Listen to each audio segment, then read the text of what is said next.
A graça e a paz de Jesus Cristo. Seja muito bem-vindo, seja muito bem-vinda ao canal Palavra da Vida, que compartilha estudos, meditações e reflexões com base nos capítulos da Bíblia. Hoje nós vamos estudar Efésios, capítulo 3. Como você vê no topo da tela, nós estamos usando a Bíblia na versão da King James atualizada.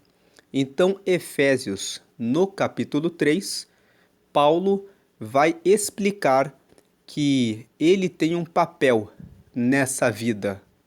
O papel dele é ser um apóstolo dos gentios. Na Bíblia, na versão da King James, eles colocam alguns títulos para facilitar o estudo da Bíblia.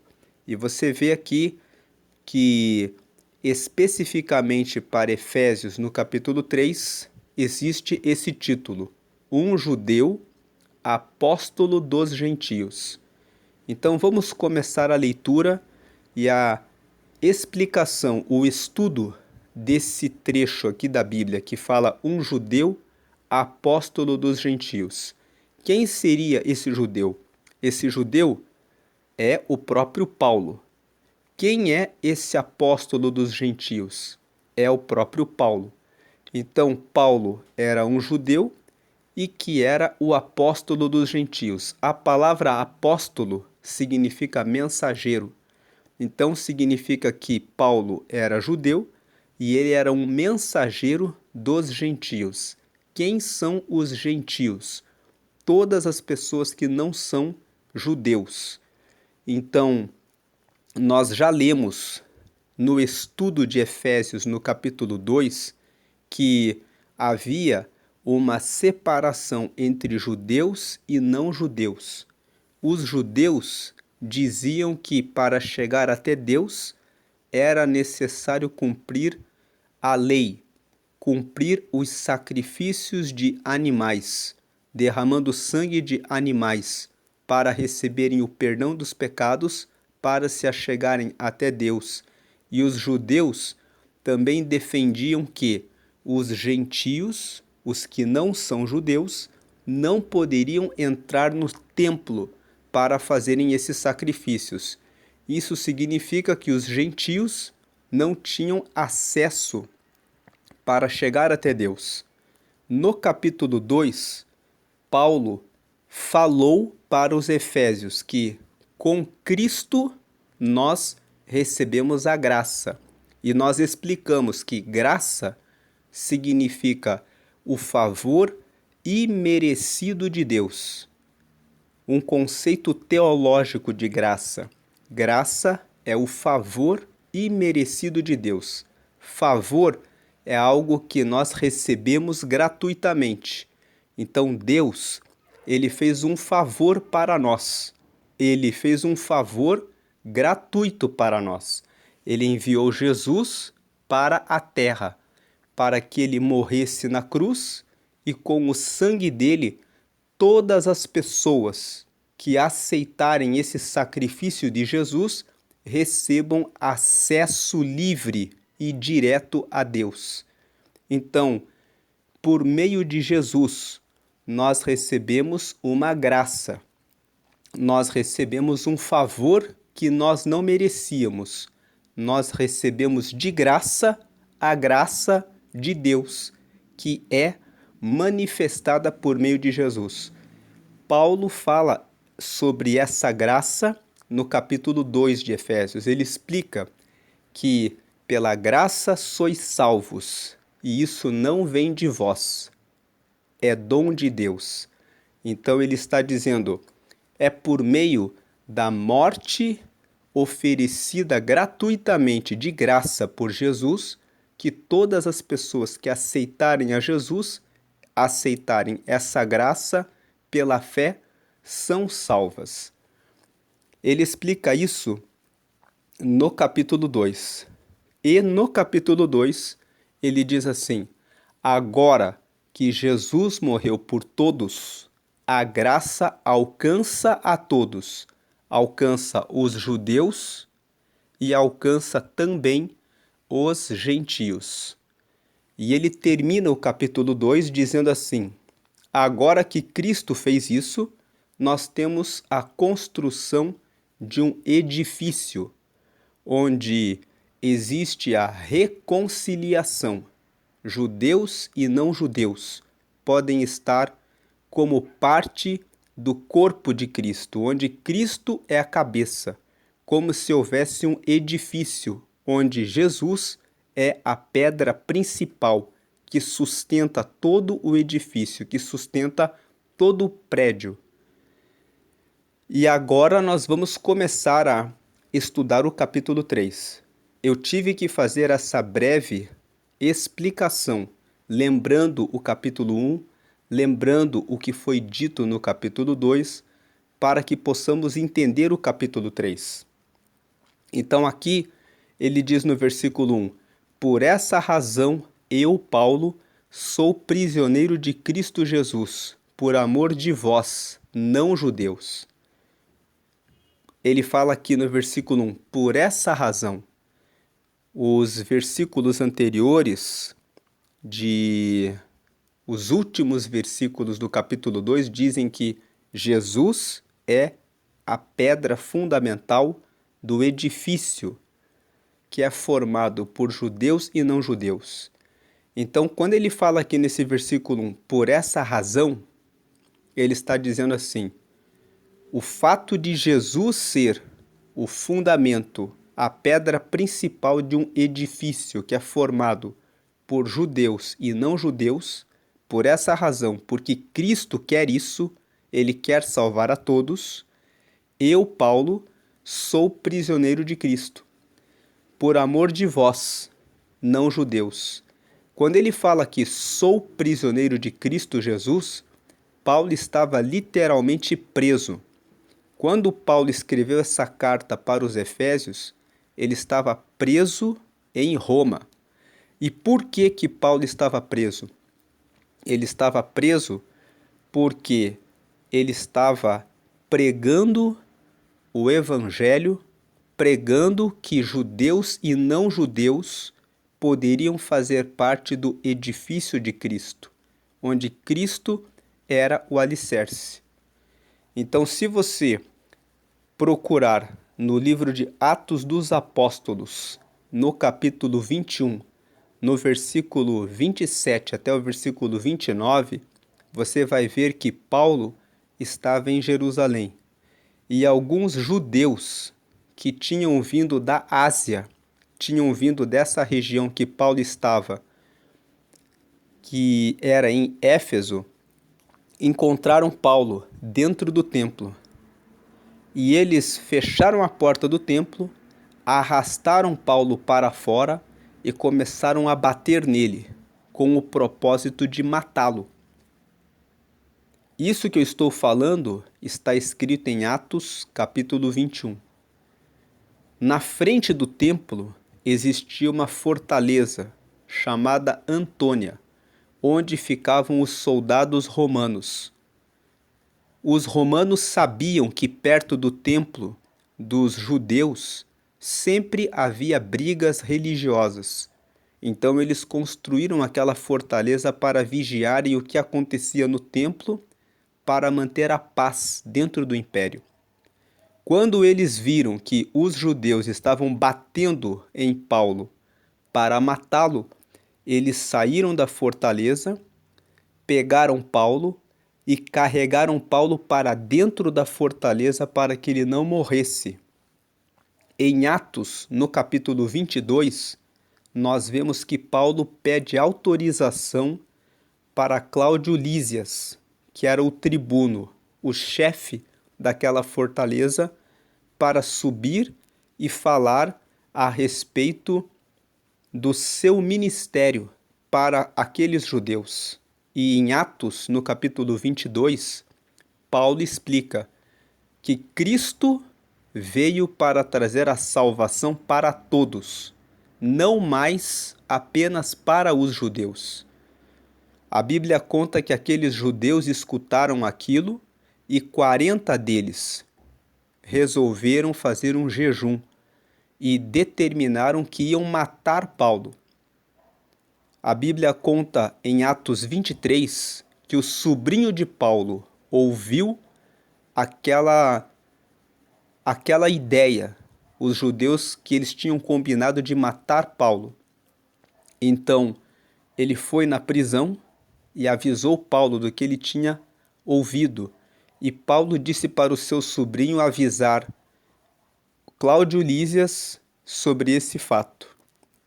Então Cláudio Lísias preparou uma comitiva de 470 soldados e eles usaram cavalos, outros foram a pé e durante o período da noite levaram Paulo para a cidade de Cesareia, tirando Paulo de Jerusalém. Eu preciso contar essa história, você que não está entendendo por que eu estou falando de Atos, porque toda essa história é o que permite que você entenda o que nós vamos ler aqui em Efésios no capítulo 3. Então, continuando a leitura, isso que eu estou falando está em Atos dos Apóstolos, do capítulo 21 até o capítulo 28. Só que são muitos fatos, são muitos detalhes. Então, Paulo, ele foi levado pelos soldados de Jerusalém para Cesareia, para que ele fosse julgado em Cesareia. Ele ficou 2 anos em Cesareia e o governador de Cesareia era Félix. Só que Félix era corrupto, então ele não julgava Paulo. Ele queria que Paulo pagasse um suborno. A intenção do Félix era soltar Paulo quando ele pagasse o suborno. Mas Paulo não pagou suborno nenhum. Então ele ficou ali durante 2 anos preso em Cesareia e venceu o mandato de Félix. Então assumiu um novo governador chamado Pórcio Festo. E o Festo, querendo agradar os judeus de Jerusalém por questões políticas, queria fazer que Paulo voltasse para Jerusalém. Só que se Paulo voltasse para Jerusalém, os judeus matariam ele dentro da prisão. Então Paulo tinha cidadania romana e ele apelou para César. Ele disse: então eu apelo para ser julgado pelo imperador. Foi isso que fez com que ele fosse levado para Roma e ele ficasse preso em Roma. E agora Paulo está preso em Roma e escrevendo essa carta aqui. Agora, se você ler Atos dos Apóstolos, no capítulo 21, no versículo 27, 28 e 29, está escrito que o motivo que fez com que os judeus começassem a bater em Paulo em Jerusalém foi que ele estava andando pela cidade de Jerusalém com um Trófimo. E Trófimo era um cidadão de Éfeso. Ele era um efésio. Então, lendo esse versículo mais uma vez, por essa razão aqui, significa porque não existe mais separação entre judeus e não judeus, porque Cristo deu a vida para todos, eu, Paulo, sou prisioneiro de Cristo Jesus. Ele está dizendo, eu prego para todo mundo, porque Deus estabeleceu isso por meio de Cristo. E eu sou um prisioneiro de Cristo Jesus por amor de vós. Eu estou preso justamente porque eu estou pregando para os gentios. Eu estou andando com o Trófimo. Ele estava em Jerusalém, andando com Trófimo. Quem era o Trófimo? Era um cidadão de Éfeso que Paulo tinha levado junto com ele para Jerusalém, porque ele tinha feito amizade com Trófimo e Trófimo era um cristão de Éfeso. Só que os judeus, vendo ele circulando pela cidade com um efésio, resolveram bater, agredir Paulo. Justamente por isso que Paulo diz assim, eu sou prisioneiro de Cristo Jesus por amor de vós, não judeus. Ele estava preso em Roma, escrevendo essa carta, tudo porque a prisão dele começou lá na cidade de Jerusalém. Ele foi preso em Jerusalém porque foi agredido, ficou 2 anos em Cesareia, sem ter sido julgado porque Félix queria suborno. Depois assumiu Pórcio Festo, que quis agradar os judeus, e ele teve que apelar para ir para Roma. Agora o versículo 2. Se é que sabeis da dispensação da graça de Deus, que me foi concedida em vosso favor. Aqui Paulo está dizendo assim: se é que vocês me entendem. No versículo 1 ele está dizendo: vejam, eu estou preso por causa de vocês. Eu estou preso porque eu estou pregando para vocês. Agora o versículo 2: se é que vocês entendem, se é que vocês sabem da dispensação da graça de Deus que me foi concedida em vosso favor. Ele está dizendo assim: se é que vocês entendem a tarefa, a missão. A palavra dispensação aqui significa tarefa, significa missão, significa mordomia, significa que ele recebeu uma missão do Senhor. E a missão dele como mordomo, como aquele que tem a missão de cumprir uma tarefa, uma responsabilidade que foi confiada a ele, ele está cumprindo essa missão, pregando para eles. Então ele diz assim: se é que vocês sabem e entendem a dispensação da graça de Deus que me foi concedida em vosso favor, se é que vocês entendem a tarefa que Deus me deu para pregar para vocês, para que vocês cheguem a Deus. Versículo 3: e como por revelação me foi manifestado o mistério, conforme vos escrevi acima de forma resumida. Então aqui no versículo 3 ele diz assim: foi pela revelação que me foi manifestado o mistério. Para entender esse versículo 3, nós temos que entender algumas coisas. Primeiro, qual que é o mistério? O capítulo 1 fala que o mistério é que ninguém sabia que Deus enviaria Jesus e que Jesus morreria por todos e que Jesus era o mistério. Ele traria salvação para a humanidade.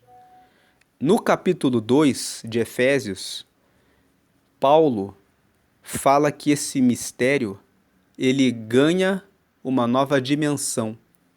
Só os judeus podiam ter a salvação por meio da circuncisão, que é um acordo onde o menino judeu ele é circuncidado.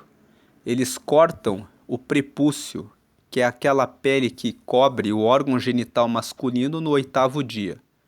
E todas as famílias fazem isso. E quando a família segue a circuncisão e também faz os sacrifícios dos animais no templo, ela recebe o perdão dos pecados e ela recebe a salvação. Os judeus faziam esses rituais e eles tinham a sua salvação. Os gentios não tinham nenhum acesso a Deus. Agora, com a morte de Jesus, esse é o mistério. Jesus une todos, tanto os judeus como os não-judeus. Os rituais dos judeus não importam mais. Todos os que estão em Cristo recebem acesso a Deus. Os gentios, quando aceitam a Cristo, também alcançam acesso direto a Deus. Então, no capítulo 2, Paulo fala que foi por revelação que me foi manifestado o mistério. Ele está dizendo aqui: eu prego para vocês porque eu recebi uma revelação de que agora, para Deus, não existe diferença entre judeu e não judeu. Por isso que eu prego para vocês, que são efésios. Eu prego para vocês porque isso foi revelado para mim. Deus me deu uma revelação.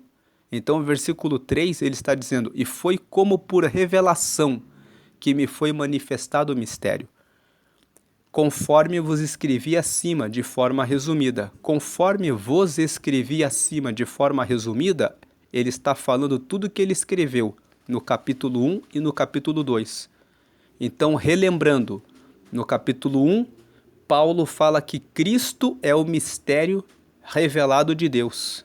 No capítulo 2, Paulo fala que não existe mais separação entre judeus e não judeus. Existe um mistério no capítulo 2. Todos que aceitam a Jesus fazem parte do corpo de Cristo, onde Cristo é o cabeça. E Cristo é a pedra principal do edifício. Esse edifício é formado tanto por judeus como por não judeus. Esse é o mistério. E aqui no capítulo 3 ele está dizendo, eu sou, voltando para o versículo 1, é por essa razão, é porque Cristo é a pedra principal e não existe mais separação entre judeus e não judeus, que eu, Paulo, sou prisioneiro de Cristo Jesus por amor de vós, não judeus. Por eu amar a Cristo, é que eu prego para vocês. Porque eu amo vocês, porque Jesus trouxe salvação para vocês também, eu prego para vocês. Aí o versículo 2, se é que vocês me entendem, se é que sabeis da dispensação da graça de Deus que me foi concedida em vosso favor. No 2 ele está dizendo, eu espero que vocês entendam que eu estou pregando para vocês por esse motivo. Versículo 3, e como por revelação me foi manifestado o mistério, conforme eu vos escrevi acima de forma resumida. No 3 ele está dizendo, e eu só faço isso porque isso foi revelado para mim. Deus me revelou isso. Aqui no versículo 3 surge uma pergunta, como que Deus revelou isso para Paulo? Lá em Gálatas, que é uma outra carta que Paulo escreveu para o povo da Galácia, ele fala no capítulo 1 que quando ele teve um encontro com Jesus, você lendo Atos dos Apóstolos no capítulo 9, está escrito que Paulo estava com cartas para perseguir os cristãos na Síria. E ele estava ali, pronto para matar os cristãos, quando de repente ele viu uma grande luz, ele ficou cego, ele caiu e ele ouviu a voz de Jesus dizendo, por que você me persegue? E ele perguntou, quem fala comigo? E aí Jesus respondeu, sou eu, Jesus. Então ele recebeu uma instrução para que ele ficasse na casa de um homem na rua direita, aguardando instruções. E aí Jesus mandou Ananias ir na casa em que Paulo estava, orar por ele para que ele voltasse a ter a visão, e Paulo foi batizado, então ele entendeu que Jesus era o Filho de Deus. Nesse momento em que ele teve esse encontro com Deus, tudo isso que eu estou falando está escrito em Atos dos Apóstolos no capítulo 9. Ele foi para o deserto. E em Gálatas, no capítulo 1, Paulo conta que ele ficou 3 anos no deserto da Arábia, tendo revelações, aprendendo as coisas diretamente com Jesus. Então, quando nós lemos aqui esse versículo 3, ele está falando para os Efésios, foi por revelação que me foi manifestado o mistério. Foi por revelação que eu entendi o mistério.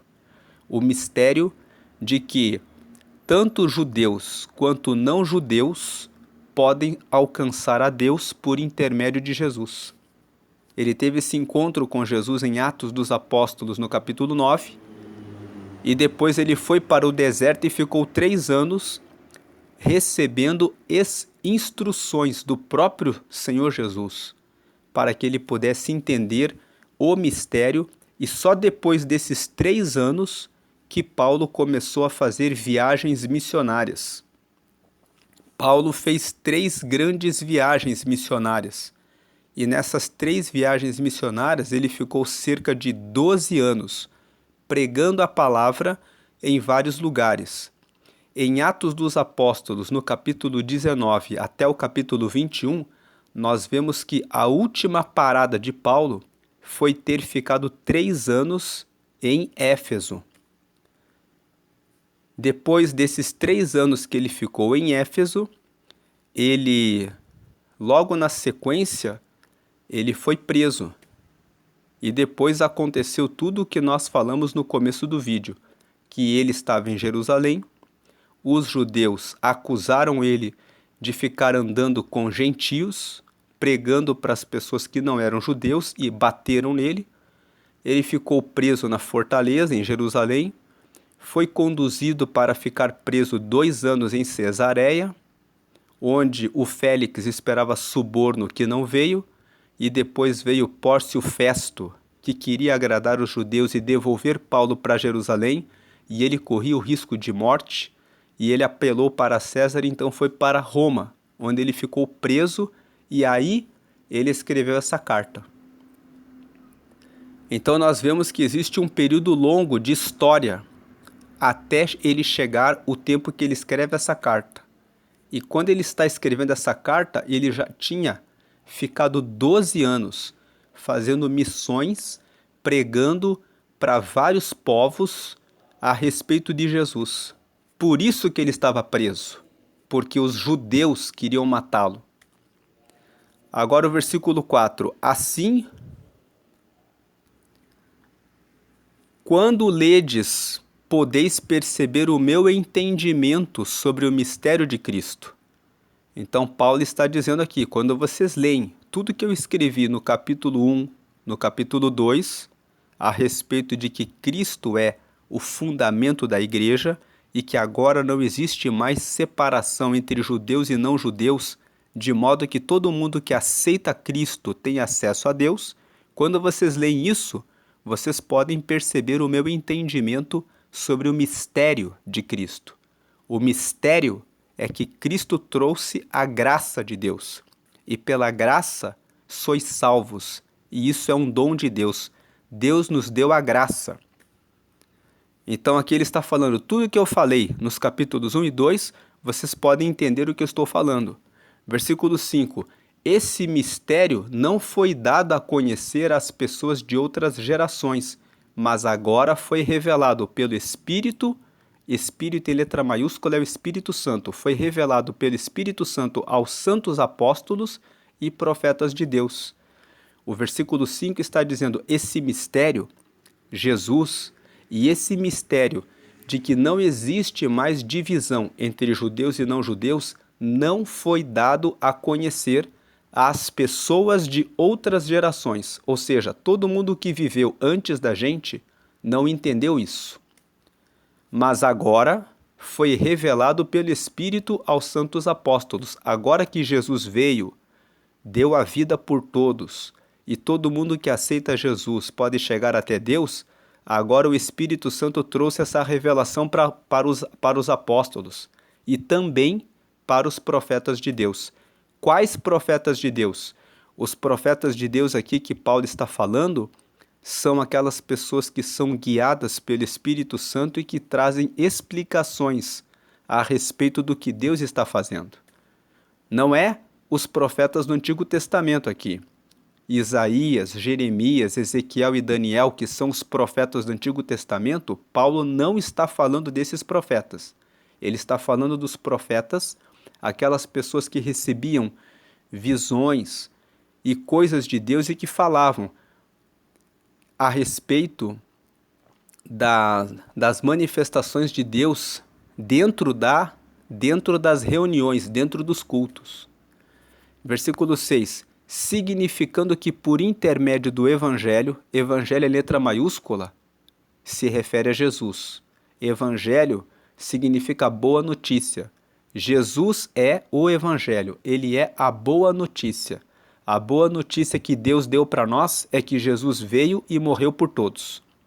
Jesus é o mistério de Deus, Jesus é o Evangelho, a boa notícia de Deus, Jesus é a palavra. Tudo que está escrito sobre ele fala sobre Jesus. Então, aqui no versículo 5, lendo junto com o 6, esse mistério não foi dado a conhecer às pessoas de outras gerações, mas agora foi revelado pelo Espírito aos santos apóstolos e profetas de Deus, significando que por intermédio do Evangelho, por intermédio de Jesus, os não-judeus são igualmente herdeiros com Israel, membros do mesmo corpo e coparticipantes da promessa em Cristo Jesus. Aqui no versículo 6 ele está dizendo: agora não existe mais divisão. Aquele que não é judeu também recebe salvação. Quando ele aceita Jesus, ele é herdeiro da mesma forma que um judeu de receber a Deus.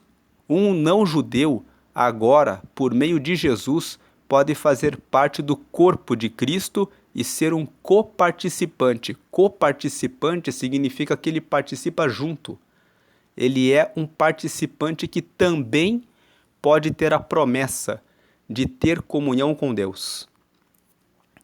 Agora o versículo 7. Eu fui nomeado ministro desse evangelho, dessa boa notícia, segundo o dom da graça de Deus, conforme o dom da graça de Deus. Essa graça aqui significa a força de Deus, segundo a capacidade da força de Deus que me foi outorgada, conforme a atuação do seu poder. Outorgar significa dar poderes. Nós outorgamos poderes para que um advogado possa fazer alguma coisa em nosso favor perante a justiça. Então ele está dizendo aqui, foi Deus que nomeou Paulo. Ele outorgou, deu poderes para ele. Me foi outorgada conforme a atuação do seu poder. Deus deu uma parte da autoridade dele para eu pregar para vocês. É isso que Paulo está dizendo. 8. Embora eu seja o menor dos menores de todos os santos, foi-me concedida a graça de proclamar aos gentios as insondáveis riquezas de Cristo.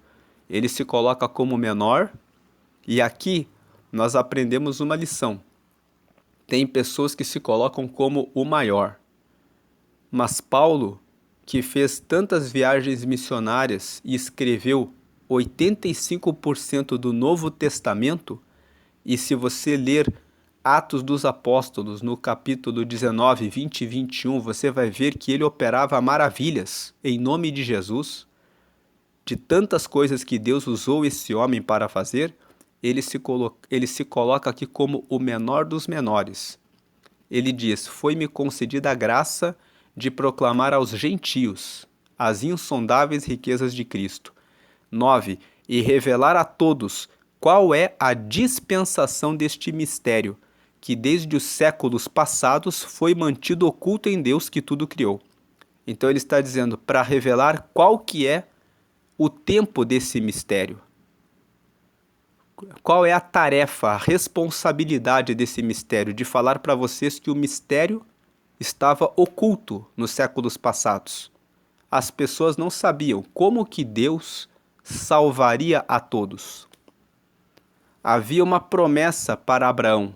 Deus disse para Abraão assim, em ti serão benditas todas as nações. Então Abraão sabia que de alguma maneira Deus faria com que da descendência dele haveria salvação para toda a humanidade. Só que Abraão e todos os profetas do Antigo Testamento não sabiam como que isso ia acontecer. E aqui no versículo 9, Paulo está dizendo, agora Deus me levantou para revelar para todos qual que é a responsabilidade desse mistério, qual que é esse mistério que foi mantido em oculto nos séculos passados. Versículo 10. A intenção dessa graça era que agora, mediante a igreja, a multiforme sabedoria de Deus se tornasse conhecida dos principados e autoridades nas regiões celestiais. 11. conforme o eterno propósito de Deus, realizado em Cristo Jesus, nosso Senhor. 12. Por intermédio de quem temos livre acesso a Deus em plena confiança, pela fé na sua pessoa. Esses versículos 10, 11 e 12 dizem que a intenção de Deus nessa graça era que Deus formasse a igreja. O versículo 10 traz um conceito importante aqui. Quando Deus forma a igreja, que é a reunião de todos os santos, tanto judeus quanto não judeus, Deus, ele não olha para a raça, ele não olha para a cor, ele não olha para as diferenças entre as pessoas.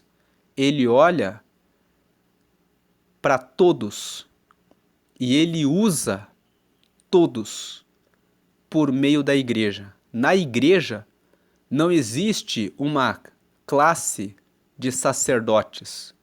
Na época dos ritos judaicos, existia o sacerdote, que fazia os sacrifícios dos animais. Quando nós formamos a igreja, quando Cristo morre por todos, e todos que aceitam Jesus entram na igreja, a igreja passa a ser o corpo de Cristo. E a igreja passa a ter a multiforme fala de várias formas. Várias formas fala a respeito de várias pessoas. Várias pessoas fala que Deus pode usar criança, adolescente, jovem, velho, adulto, homem, mulher. Deus, ele usa todas as pessoas que fazem parte da igreja conforme os dons, talentos e capacidades que cada um tem. Agora, com Cristo, Deus revela a sua manifestação de uma forma multiforme.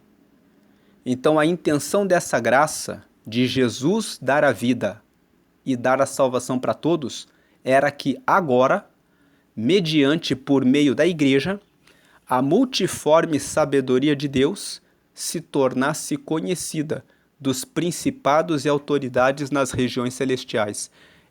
Esses principados e essas autoridades nas regiões celestiais, ele está falando a respeito dos demônios. Ele está falando a respeito dos poderes das trevas. Quando Cristo morre e dá para todos que recebem a ele o poder de Deus, a salvação, todos têm, pelo nome de Jesus, em nome de Jesus, poder sobre todos os principados e autoridades nas regiões celestiais. Se você aceitou a Jesus e você anda com ele, você não precisa ser um pastor, você não precisa ser uma pastora para ter autoridade sobre os poderes das trevas. Você tem o nome de Jesus com você. Então, versículo 11, conforme o eterno propósito de Deus, realizado em Cristo Jesus nosso Senhor. 12, por intermédio de quem temos livre acesso a Deus, em plena confiança pela fé na sua pessoa. Nós temos livre acesso a Deus, e porque temos livre acesso a Deus por intermédio de Jesus, por intermédio dessa graça, temos poderes sobre os principados e as autoridades nas regiões celestiais. Agora, você vai estar ouvindo isso e está pensando assim: então qualquer pessoa que aceita Jesus já pode sair por aí expulsando demônios? Não, eu não estou dizendo isso, porque se você estudar a Bíblia, Jesus disse que existem demônios e castas que dependem de jejum e oração. Se você ler o Evangelho de Mateus, no capítulo 17, está escrito que havia um jovem que se jogava no fogo e na água, e o pai dele estava desesperado, porque o menino era endemoniado e os discípulos não conseguiram expulsar aquele demônio. E então o pai daquele menino esperou que Jesus viesse e disse: por que os seus discípulos não conseguem expulsar? E Jesus expulsou e os discípulos perguntaram: por que não conseguimos expulsar? E Jesus disse: porque essas castas só caem com jejum e oração. Mas o fato é que se você aceita Jesus e você começa uma vida de dedicação à oração e ao jejum, agora você recebeu o poder de poder expulsar os demônios. Antigamente, antes de Cristo, isso só era reservado para os sacerdotes. Com Cristo, a igreja foi criada. Todos os que recebem Jesus fazem parte da igreja. O conceito de igreja que une judeus e não judeus foi criado por meio de Jesus, unindo todos. Versículo 13: Portanto, por tudo isso, eu rogo-vos que não vos desanimeis por causa das minhas tribulações em vosso benefício, pois nisso está a vossa glória. No 13, ele fala: Não fiquem tristes porque eu estou preso. Porque eu estou preso por benefício de vocês. Eu estou preso porque eu falo a respeito de Jesus para vocês. E Paulo estava preso, repetindo aqui, justamente porque ele estava circulando em Jerusalém com Trófimo, que era um cidadão efésio, que Paulo tinha levado junto com ele para a cidade de Jerusalém. Ele estava preso justamente por causa de um cidadão de Éfeso. E ele fala aqui: eu rogo que vocês não desanimem, porque eu prego, porque eu sou um prisioneiro de Cristo. Agora vem a segunda parte, a oração do apóstolo pela igreja. Aqui nós vamos ver que Paulo ora. Ele estava preso, mas ele estava orando pelos efésios. 14. Por esse motivo eu dobro o meu joelho diante do Pai. Por qual motivo? Porque Jesus morreu para dar a salvação para todos, e ele não faz acepção entre judeus e não judeus. Por esse motivo eu oro, eu dobro o meu joelho diante do Pai. 15. Do qual se deriva toda a paternidade nos céus e na terra. É dele que vem toda a paternidade, ele é o Pai de todos. 16. Eu oro para que juntamente com suas gloriosas riquezas ele vos fortaleça no âmago do vosso ser com todo o poder por meio do Espírito Santo. Então ele ora para que os efésios sejam fortes e cheios do Espírito Santo. E isso aqui nos traz um ensinamento. Nós devemos orar pedindo para que Deus fortaleça os nossos irmãos, pedindo uns pelos outros para que Deus nos fortaleça no Espírito Santo. Ele faz esse primeiro pedido. Agora, versículo 17. E que Cristo habite por meio da fé em vosso coração, a fim de que, arraigados e fundamentados em amor, 18, vos seja possível, em união com todos os santos, compreender a largura, o comprimento, a altura e a profundidade dessa fraternidade. 19, e assim entender o amor de Cristo, que excede todo conhecimento, para que sejais preenchidos de toda a plenitude de Deus. Então aqui o versículo 17, 18 e 19 formam o segundo pedido de Paulo. Que Cristo habite em vocês, que vocês tenham fé no coração e que vocês sejam fortes, que vocês estejam arraigados, que vocês tenham raízes e que vocês tenham amor de Cristo em vocês. O amor que excede todo entendimento, um amor que nós, como humanos, não entendemos, que é um amor que só vem de Deus, para que vocês sejam preenchidos da plenitude de Deus. Ele está dizendo aqui no 17, 18 e 19, em resumo, que ele ora para que eles recebam a plenitude de Deus, que consiste em ter amor, e que eles recebam esse amor tendo a fé em Jesus, para que eles consigam todos os dias estarem firmes em Jesus. E quando ele fala aqui no 18, para que você seja possível em união com todos os santos, você só consegue ter amor quando você está vivendo em união. Você vive em união, você mantém a fé em Cristo, mantém a fé em Jesus, você vive em união, todos orando uns pelos outros, pedindo força espiritual uns pelos outros, vivendo em amor. O amor, ele sofre junto. O amor ajuda o outro no sofrimento, ele ajuda o outro quando existe dificuldade. O amor traz a unidade. E ele fala, eu espero que exista essa união. Veja o 18. Para que seja possível, em união com todos os santos, compreender a largura. Largura fala que Deus ama todos. Todas as pessoas da humanidade. A largura. Ele pega a largura da terra. Ele pega todas as pessoas. O comprimento. O comprimento fala que o tamanho do amor de Deus é muito grande. Ele alcança todos. Aí ele fala da altura. A altura fala que o amor de Deus vem lá dos céus para alcançar a todos nós. E fala da profundidade dessa fraternidade. Fala que esse amor tem raízes profundas que faz com que todos estejam unidos em fraternidade. Então ele fala a respeito do amor. A primeira coisa, que vocês recebam fortaleza, versículo 16. A segunda coisa, ele ora para que eles tenham fé em Cristo, para que possam estar unidos, para que possam ter a plenitude de Deus, e a plenitude de Deus consiste em terem amor. Aí ele termina dizendo aqui no versículo 20: aquele que é poderoso para realizar infinitamente mais do que tudo que pedimos ou imaginamos, de acordo com o seu poder que age em nós. 21. A ele seja a glória na igreja e em Cristo Jesus por todas as gerações, por toda a eternidade. Amém. Então ele pede duas coisas. Ele pede que eles sejam fortalecidos. Podemos dividir aqui o 17, o 18 e o 19.